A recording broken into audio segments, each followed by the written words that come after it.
The pristine halls of the Galactic Archive stretched endlessly before Junior Archivist Zex 427, their crystalline walls containing the accumulated knowledge of 1,000 species. Today was supposed to be another routine cataloging shift, but that changed when Zex's neural interface accidentally triggered an ancient holographic recording in section Omega 19. The hologram flickered to life, its resolution far cruder than modern technology. A strange bipedal creature appeared, its face contorted in what Zex would later learn was an expression of desperation. Behind it, massive explosions lit up the atmosphere of a dying world. "They're coming," the creature gasped, its primitive translation matrix struggling to convert the words. "We couldn't stop them. Not here. Not yet. Remember us. Remember that humans once stood among the stars. When they return, when they come for you, find us. Only the humans can stop them." The recording ended with a burst of static, leaving Zex floating motionless in the archive chamber, their 7 appendages trembling with excitement. Humans. The word triggered something in their memory banks. Fragments of stories dismissed as myths, legends of beings who had achieved faster than light travel when most current council species were still evolving basic sentience. Zex immediately accessed the archive's main database, searching for references to the humans. The results were disappointing, mostly cross-referenced folklore and dismissed archaeological theories. According to official records, no such species had ever been confirmed to exist. Archivist Zex 427. A stern voice interrupted their research. Chief Archivist Mole 9 hovered in the doorway, their bioluminescent patches pulsing with disapproval. "Explain your unauthorized access to restricted records." Zex's outer membrane rippled with enthusiasm. "Chief Archivist, I've discovered evidence of nothing," Mole 9 interrupted. "You've accessed debunked myths about the so-called humans. These fantasies have distracted many promising archivists before you. Report to waste processing immediately for your new assignment." But Zex couldn't let it go. That night, in their personal quarters, they began noticing patterns. The architectural style of ancient ruins across dozens of worlds. Unexplained mathematical sequences encoded in primitive communication devices. Fragments of identical genetic code appearing in species that evolved on different planets. Using their waste processing credentials, Zex gained access to sections of the archive normally considered too damaged or corrupted to be worth studying. They found more holographic recordings, all damaged, all showing glimpses of these humans. Some depicted them in massive vessels that seemed to bend space itself. Others showed them walking on the surface of stars, or surviving in environments that should have been instantly lethal. 2 standard months into their investigation, Zex discovered something that changed everything. Hidden behind a false wall in the deepest level of the archive, they found a sealed chamber. The security systems were ancient but still active, requiring precise frequencies of light and sound to deactivate. Inside, Zex found a single data crystal, far more sophisticated than anything in the main archive. The crystal contained star charts, technical diagrams, and historical records, all pointing to the same conclusion. Humans hadn't just existed. They had once been one of the most advanced species in the galaxy. But something had happened, something that made them deliberately erase most evidence of their existence and disappear into uncharted space. As Zex dug deeper into the crystal's contents, they discovered coordinates to human outposts and bases, all presumably abandoned millennia ago. But when they checked the locations against modern star charts, they found something disturbing. In every single location where humans had supposedly built their bases, there was now a dead zone, a region of space where ships disappeared and probes sent back impossible readings. The final file on the crystal was the most intriguing. It contained a simple message, written in modern council standard. "When the impossible fleet returns, remember this. We chose to become myth. We chose to be forgotten. And when we return, It will be because we have become something far greater than what we once were. Zex copied the crystal's contents to their personal neural storage and carefully replaced it in the hidden chamber. As they emerged from the archive's lower levels, their mind raced with implications. If humans had deliberately hidden themselves, if they had spent thousands of years growing and evolving in isolation, what had they become? A notification pinged in their neural interface. Another ship had disappeared in the outer rim, leaving behind inexplicable energy readings. Zex quickly compared the patterns to the technical diagrams from the crystal. The match wasn't perfect, but it was close enough to send a shiver through their cellular structure. The legends were stirring. The myths were becoming real. And Zex 427, a disgraced junior archivist relegated to waste processing, might be the only being in the galaxy who recognized the signs. They looked up through the archive's transparent dome at the star-filled sky, wondering which point of light might herald the return of a species that had chosen to become legend. The humans were coming back, and Zex suspected the galaxy wouldn't just be shocked by their existence. It would be transformed by what they had become. The disappearance of the luxury cruiser Star Dreamer made headlines across the Unified Species Council territories. Not because ships never vanished in the vastness of space. They did, with depressing regularity. But because of what was left behind. The rescue team found the vessel's hull floating in the void, twisted into impossible geometries. Metal had been folded like paper, creating patterns that hurt to look at. More disturbing were the perfect spherical holes throughout the structure, each exactly 11.7 meters in diameter, with edges that showed no signs of energy weapons or conventional cutting methods. Zex 427 accessed the rescue team's footage through their remaining archive credentials, comparing the damage patterns to the ancient records they'd discovered. The similarities were undeniable. The energy signatures matched those from their hidden data crystal, though far more refined and controlled than the ancient examples. Another one, Mol9 announced during the daily briefing, their bioluminescent patches pulsing with anxiety. 3 more ships lost in the past standard week. The Council claims pirates have acquired new technology. But pirates don't leave behind messages, Zex finished, causing their superior to ripple with surprise. Messages? There were no messages found at the attack sites. Zex projected a composite image of all 4 attack locations, using their neural interface to overlay the damage patterns. When viewed as a whole, the seemingly random destruction formed massive characters in an ancient script. It's called English, Zex explained, trying to contain their excitement. The language appears in multiple archive records about humans. The message reads, "We're coming home." The briefing chamber erupted in chaos. Several archivists extruded their emergency stress sacs, filling the air with calming pheromones. Mol9's color shifted to deep ultraviolet, a sign of extreme agitation. "This is absurd," the chief archivist declared. "You've been obsessing over these human myths for months. Now you're seeing patterns where none exist.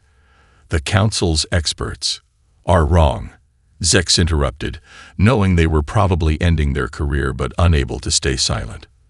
The attacks follow a pattern.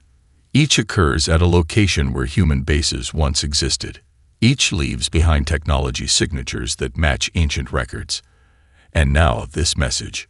Before Mol9 could respond, every neural interface in the room activated simultaneously. A priority alert from the Council itself. 6 more ships had vanished, this time including a military patrol vessel. The damage patterns at each site were identical to the previous attacks. But there was more. The alert included a sensor reading that made Zex's cellular structure freeze, a quantum signature identical to one recorded in their hidden data crystal, labeled as human FTL drive emissions. The Council chambers descended into panic over the following days. More ships disappeared, each incident leaving behind fragments of the same message. When the attacks reached the core worlds, the Council finally admitted they were facing an unknown threat. Zex spent every moment analyzing the attack patterns. They weren't random. Each incident occurred exactly 11.7 light-years from the previous one, the same number as the diameter of those perfect holes.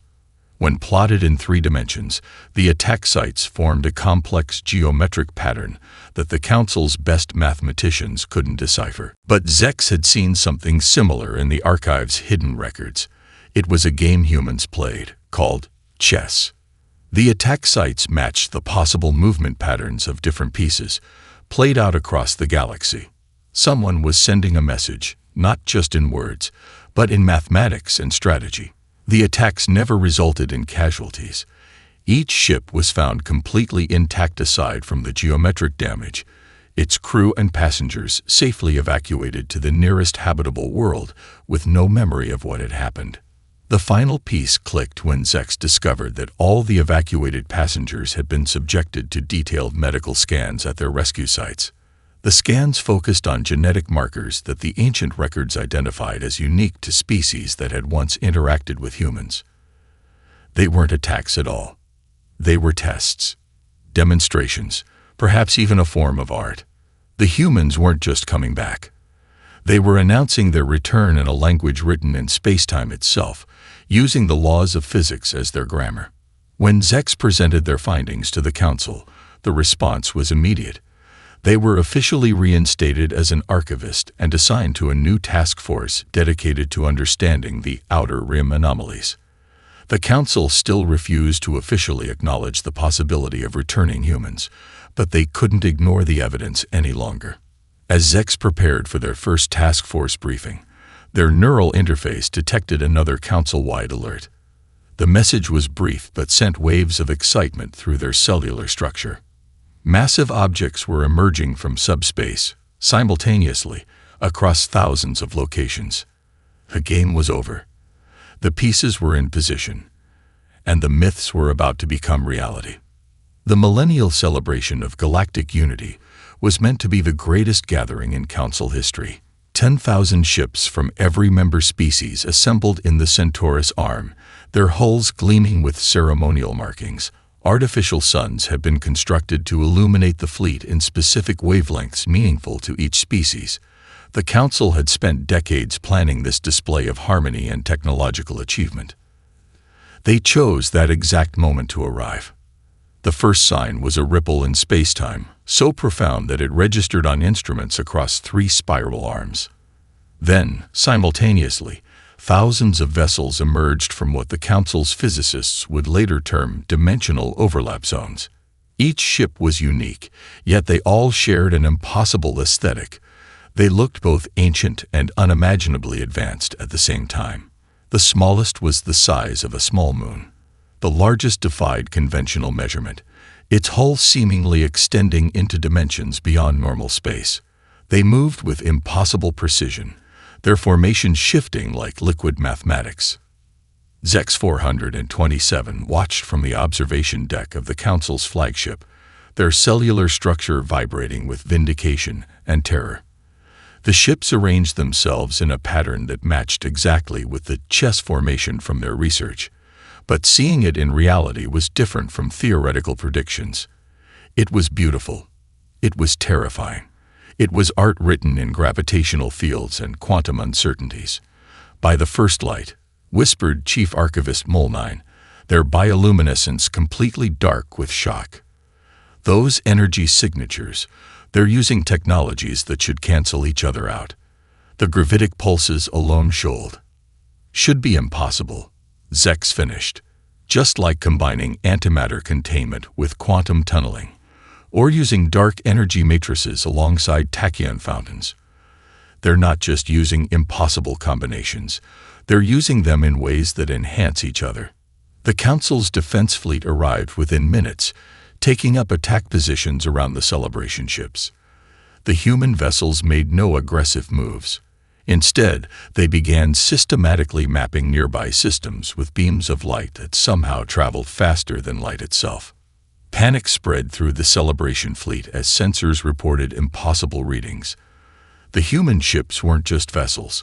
They were mobile ecosystems, cities, worlds. Some contained entire stars, held in configurations that violated every known law of physics. Others seemed to exist partially in other dimensions, their true forms only visible in fragments and angles. The first communication came 6 hours after their arrival. It was transmitted simultaneously to every ship in the Celebration fleet, in each species' native language. The message was simple. We have returned. We bring greetings. We bring warnings. We bring futures. The Council's response was anything but simple. Some representatives demanded immediate military action. Others called for diplomatic contact. A few simply fled, their ships vanishing into hyperspace. Zex found themselves summoned to an emergency council session. As they presented their research on human legends and artifacts, the chamber's quantum displays showed more human ships arriving. Each new arrival demonstrated different impossible technologies, different violations of physics. They're showing us their diversity, Zex realized mid-presentation. Each ship represents a different path of evolution, a different approach to science and existence. They're not just demonstrating technology. They're showing us what's possible. The council session was interrupted by a direct transmission from the largest human vessel. A figure appeared in the chamber, or rather, multiple figures that somehow occupied the same space. One appeared as a being of pure energy. Another was clearly mechanical but moved like liquid. A third seemed to shift between different forms of matter. We are humanity. They spoke as one. We have spent millennia exploring the dark spaces between galaxies, learning, growing, becoming. Some of us chose to become energy. Others merged with machines. Many remained in forms you would recognize. All paths were valid. All paths were human. The council chamber erupted in questions, but Zex noticed something nobody else had yet realized. The human ships weren't just arranged in a chess pattern. They were positioned to protect the Celebration fleet from something.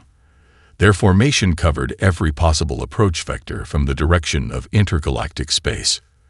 Whatever had driven humanity to flee millennia ago, whatever they had spent thousands of years preparing to face, it was coming. And humanity had returned just in time to face it. The first human delegation would board the Council flagship within hours. As Zex prepared the archive's records for reference, they couldn't help but wonder. If this was what humanity had become in their exile, what had they learned? What had they seen in the darkness between galaxies? And most importantly, what had followed them back? The human delegation's arrival in the Council flagship's main chamber defied explanation. They didn't use transport technology or airlocks. They simply began existing within the space, as if they had always been there and reality had only now noticed. 7 representatives stood before the council, each demonstrating a different path of human evolution. One appeared entirely organic, though their eyes held depths that suggested vast augmentation. Another was a shimmering field of conscious plasma contained within a lattice of light. A third seemed to phase between different states of matter, their form a constant flow between solid, liquid, and gas. Zex 427 recorded everything, their neural interfaces struggling to process the amount of data these beings generated simply by existing. Each human generated their own localized physics, their own pocket of reality operating under slightly different rules. We owe you an explanation. The organic-appearing human began, their voice somehow perfectly comprehensible to all species present. Our disappearance was not an accident. It was a strategy. The plasmaform human continued seamlessly. We discovered something in deep space, an intelligence that had been consuming civilizations for billions of years. It didn't just destroy them, it harvested them, absorbed their knowledge, their technology, their very essence. We weren't ready to face it, the phase-shifting human added. No single approach to technology or evolution would be enough. So we made a species-wide decision that had never been attempted before. The truth unfolded like a multidimensional puzzle. Humanity had deliberately fragmented their civilization, sending different groups to explore different paths of evolution and technological development. Some ventured into the space between galaxies. Others explored alternative dimensions. Many sought to master fundamental forces of reality. We didn't just hide. explained a human who appeared to be made of living crystal. "We seeded fragments of our knowledge throughout the galaxy. The impossible combinations of technology your ships are detecting. They're meant to be impossible. We learned to make incompatible technologies work together by understanding the deeper principles beneath physical law." The council chamber erupted in questions. How had humans achieved such mastery? Why return now? What threat could be so great that it required such an extreme response? The answers were both fascinating and terrifying. In the dark spaces between galaxies, humans had discovered entire civilizations living in ways previously thought impossible. They learned to survive in the quantum foam between dimensions. They found ways to encode consciousness into fundamental forces. Each group of humans chose different paths, the organic representative explained. Some became beings of pure energy. Others merged with machines. Many maintained organic forms while pushing the boundaries of what biology could achieve. We stayed connected through quantum entanglement networks that span multiple universes. Zex's research suddenly made new sense. The patterns they'd discovered weren't just clues. They were pieces of a vast library of knowledge, deliberately left behind for species that might need it. "The enemy we fled from isn't just coming," the plasma-form human announced. "It's already here, seeded throughout the galaxy in dormant forms. It's been waiting, watching civilizations develop, deciding which ones are worthy of harvest." The phase-shifting human moved forward, their form momentarily resembling the ancient humans from Zex's discovered recordings. "We've spent millennia preparing." Each human group developed different strategies, different technologies, different ways of fighting. "We're not just returning. We're returning with the combined knowledge of thousands of parallel evolutions." The Council's quantum displays suddenly activated, showing deep space sensor readings. Massive objects were moving in the void between galaxies. The humans' impossible fleet wasn't just a demonstration. It was a defense force, positioned to protect the galaxy from something far worse. "We need your help," the crystal human stated. "Not because we lack the technology to fight, but because unity through diversity was always humanity's greatest strength. Each of your species sees reality differently. Each has developed unique approaches to science and civilization. Together, combined with what we've learned, we might stand a chance." Zex watched as the council representatives began to understand. Humanity hadn't just returned. They had transformed themselves into a species capable of facing a threat that harvested entire civilizations. And now they were offering to share that knowledge, to help other species evolve while maintaining their essential nature. The future was changing with every word. And somewhere in the darkness between stars, something ancient and hungry was stirring, about to face an enemy it had dismissed as prey millennia ago. An enemy that had spent those millennia becoming something far greater than anyone could have imagined. The Galactic Archive had become a hub of unprecedented activity. Every day, new human groups arrived to share their knowledge, each one demonstrating evolutionary paths that challenged the very foundations of Council science. Zex 427 had been promoted to Senior Archivist of Sinological Studies, tasked with documenting the dizzying array of human variations. Today's delegation was particularly fascinating. A group of humans who had adapted to life in liquid methane oceans arrived in vessels that seemed to be grown from crystallized time. They moved with liquid grace, their bodies a perfect fusion of organic and technological components that could survive in environments that would kill most species instantly.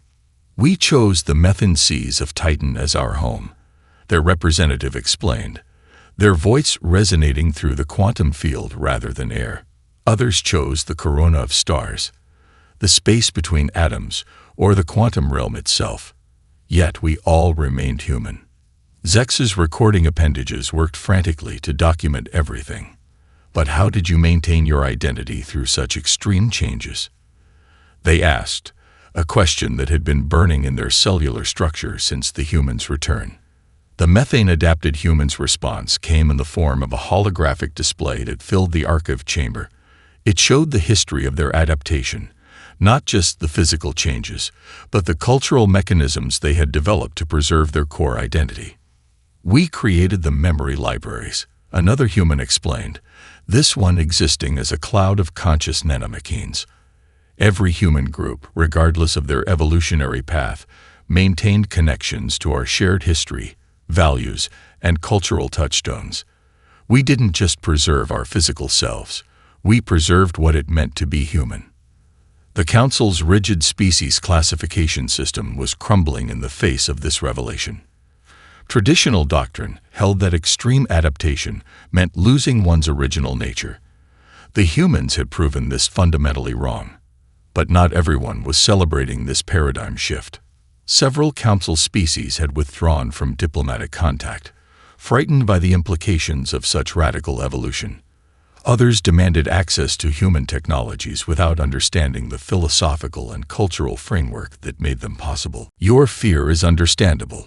A plasma-formed human addressed a group of concerned Council representatives. But consider this, every form you see before you was a choice. We didn't just evolve. We guided our evolution with purpose and intention. We became what we needed to become while keeping what makes us human. The demonstration that followed silenced all doubts. Each human representative transformed, showing how they could shift between different adaptations while maintaining their core consciousness. The methane-adapted humans could become plasma beings. The quantum-dwelling humans could take organic form. Every path was open, every adaptation accessible, all while maintaining their essential nature. Zex was documenting this display when their neural interface detected an anomaly. Deep space sensors were picking up patterns that matched ancient human warnings about their mysterious enemy. But there was something else. Correlations between these patterns and fragments of human mythology that spoke of entities that consumed not just bodies and technology, but consciousness itself. As if sensing their discovery, a human representative approached Zex. This one appeared almost entirely organic, save for eyes that seemed to contain entire galaxies. "You've noticed the patterns," they stated. "You understand why we had to become what we are. The enemy you fled from." Zex's outer membrane rippled with realization. It doesn't just destroy civilizations. It absorbs them, their consciousness, their very essence. The human nodded, their galaxy eyes swirling with ancient knowledge. "We spent millennia preparing not just our bodies and technology, but our minds and souls, if you'll permit those terms. The enemy doesn't just want our physical forms or our technology. It wants what makes us uniquely ourselves." The implications struck Zex like a quantum shock. Humanity hadn't just achieved impossible physical adaptations. They had found ways to protect and preserve the intangible essence of consciousness itself. Their diverse evolutionary paths weren't just about survival in different environments. They were about creating consciousness that could exist in forms the enemy couldn't consume. As if to underscore this revelation, alarms began blaring throughout the archive. Deep space sensors were detecting massive disturbances. The patterns Zex had noticed were intensifying, forming configurations that matched the humans' ancient warnings perfectly. The enemy wasn't just coming. It was already here, awakening from dormancy, ready to harvest what it considered a ripe galaxy. But this time, it would face a humanity that had spent millennia becoming something it couldn't possibly have predicted. A species that had mastered not just the physical laws of the universe, but the very nature of consciousness and identity itself. The true test of humanity's transformation was about to begin. It began with silence. Across the galaxy, quantum communication networks went dark. Subspace relays ceased functioning. Even the most primitive radio waves seemed to die in transit. The galaxy held its breath, waiting. Then they appeared. Massive structures emerged from subspace, their geometries violating the most fundamental laws of physics. They weren't ships in any conventional sense. They were wound-up segments of reality itself, twisted and repurposed into weapons that harvested not just matter and energy, but consciousness itself. The Council's unified fleet engaged the first wave, unleashing weapons that could crack planets. Their attacks passed through the enemy vessels without effect, as if they existed in a slightly different reality. The counterattack was devastating. Entire battle groups vanished, their crew's consciousness ripped from their bodies and absorbed into the cosmic harvesters. That's when humanity revealed what they had become. The human fleet moved with impossible coordination. Each evolutionary branch deployed unique strategies that complemented the others perfectly. The methane-adapted humans generated temporal shields that protected allied ships. Quantum-dwelling humans phased entire fleets out of harm's way. Plasma-form humans unleashed weapons that treated the laws of physics more like suggestions than rules. Zex 427 watched from the Archive's Strategic Command Center as the battle unfolded across multiple dimensions. Their neural interfaces struggled to process the scale of what they were witnessing. This wasn't just warfare. It was reality itself being used as a weapon. "Now you understand why we had to evolve as we did," said a human commander, their form shifting between states of matter as they coordinated the defense. The enemy doesn't just fight with technology. It fights by changing the rules of existence itself. We had to become beings who could change those rules back. The enemy's strategy became clear. It had seeded dormant harvesters throughout the galaxy eons ago, waiting for civilizations to reach a certain level of technological and consciousness development. Now those harvesters were awakening, ready to absorb what they considered ripe consciousness into their collective. But humanity had spent millennia preparing for this moment. Each evolutionary branch had developed specific countermeasures. The plasma-form humans could disrupt the enemy's reality warping fields. The quantum-dwelling humans could protect consciousness from being harvested. The organic-form humans demonstrated impossible tactical adaptability, coordinating strategies that shouldn't have worked together. "It's not about the technology," explained a crystalline human as they reconfigured local spacetime to shield a council world from attack. "It's about understanding that reality is more flexible than anyone imagined. We didn't just master physics. We learned to work with the fundamental nature of existence itself." The battle raged across dimensions. Human ships phased between realities, striking at the enemy from angles that shouldn't have existed. They deployed weapons that didn't just destroy. They rewrote local physics to make the enemy's existence impossible in that region of space. But the enemy was ancient and powerful. For every harvester destroyed, 2 more emerged from dormancy. The galaxy was filled with them, each one a testament to countless civilizations already consumed, their knowledge and consciousness twisted into weapons.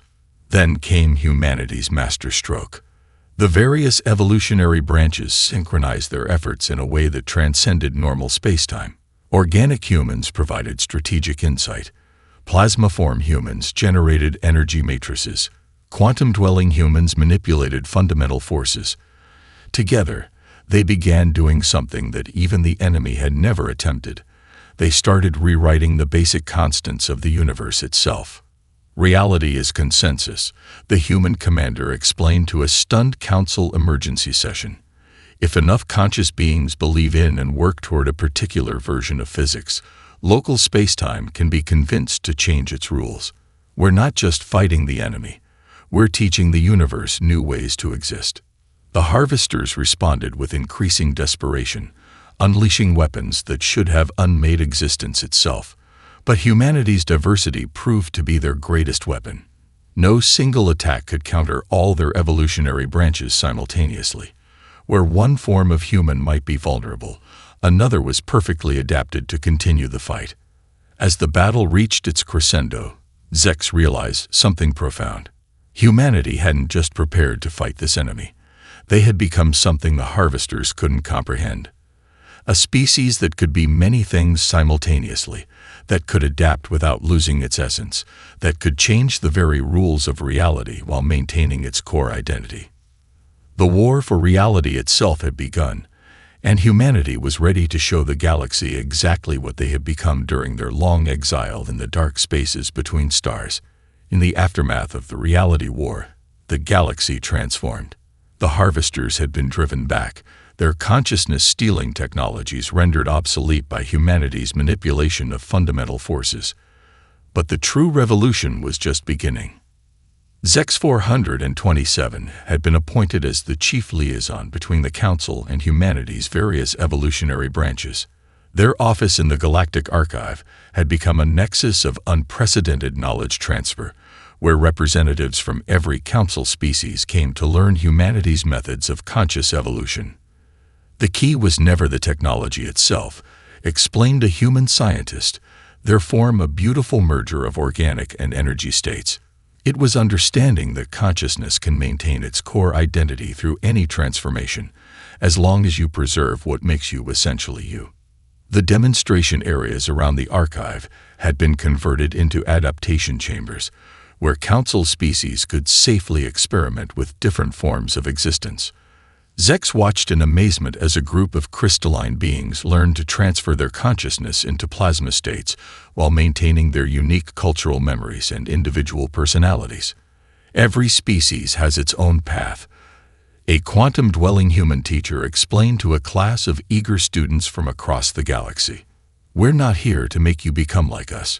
We're here to help you become the best version of yourselves." The changes rippled through galactic society. Species that had been locked in eternal conflict found new ways to understand each other by experiencing existence through each other's perspectives. Trade routes that had been limited by biological constraints expanded as beings learned to adapt themselves to any environment. But it wasn't just about physical transformation. Humanity's greatest gift was their method of conscious evolution, the ability to guide one's own development while preserving essential nature.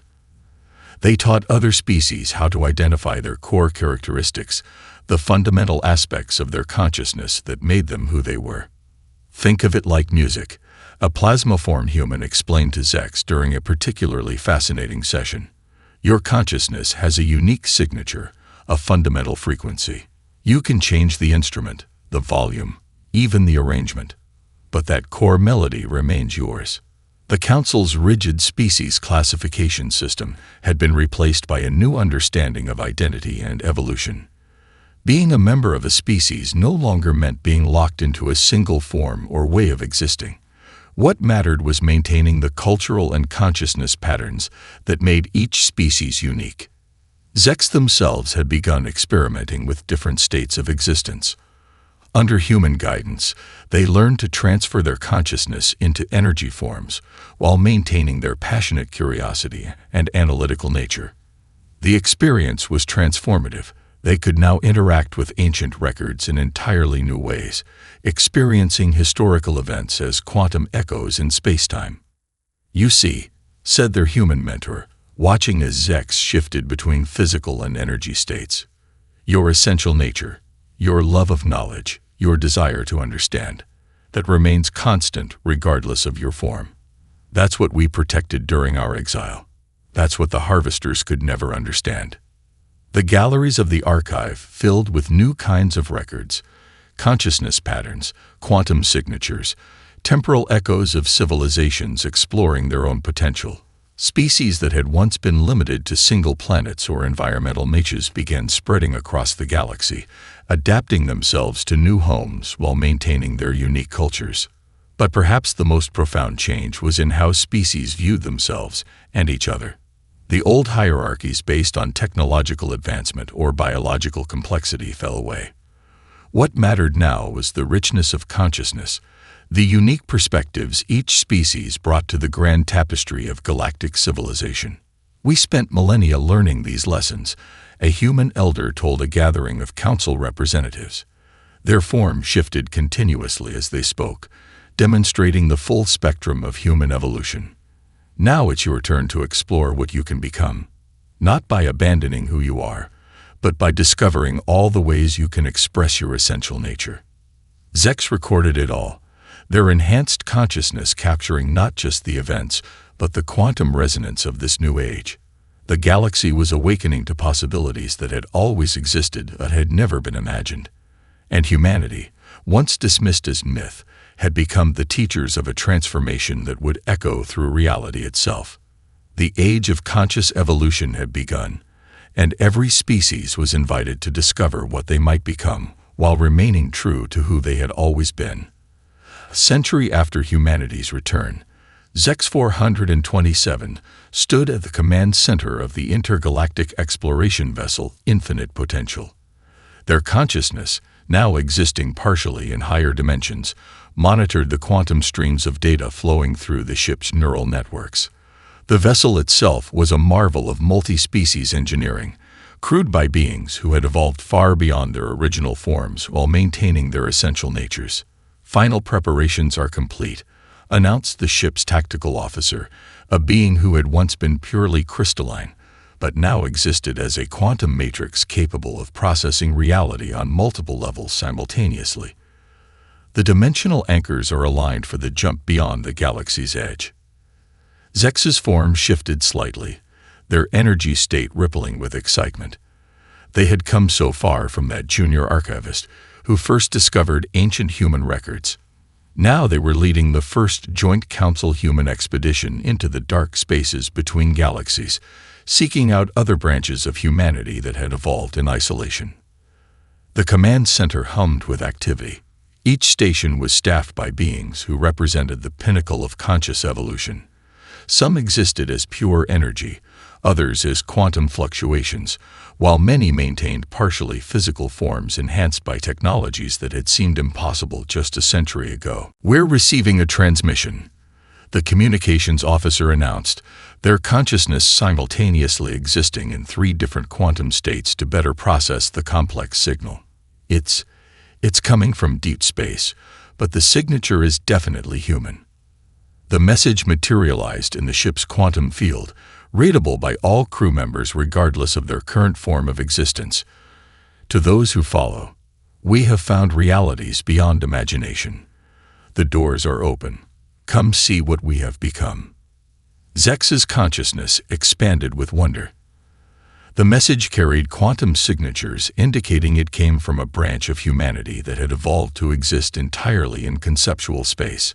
Beings who had transformed themselves into living ideas, exploring realities that even the most advanced council species had dismissed as theoretical. "They've achieved it," whispered a human science officer, their form a beautiful blend of organic matter and crystallized time. "They found a way to exist as pure thought, while maintaining human consciousness patterns." The implications were staggering.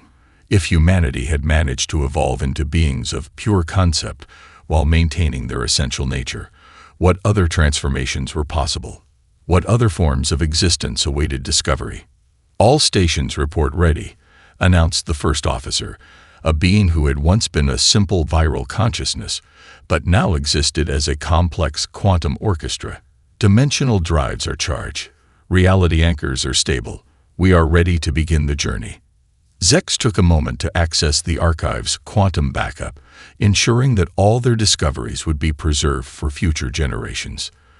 The data streams showed them glimpses of the galaxy they were leaving behind, a civilization in the midst of conscious evolution, with species exploring new forms of existence while celebrating their unique identities.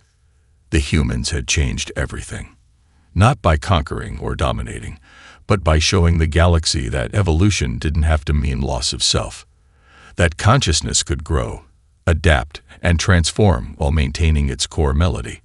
That diversity wasn't just about different forms of life, but about different ways of existing.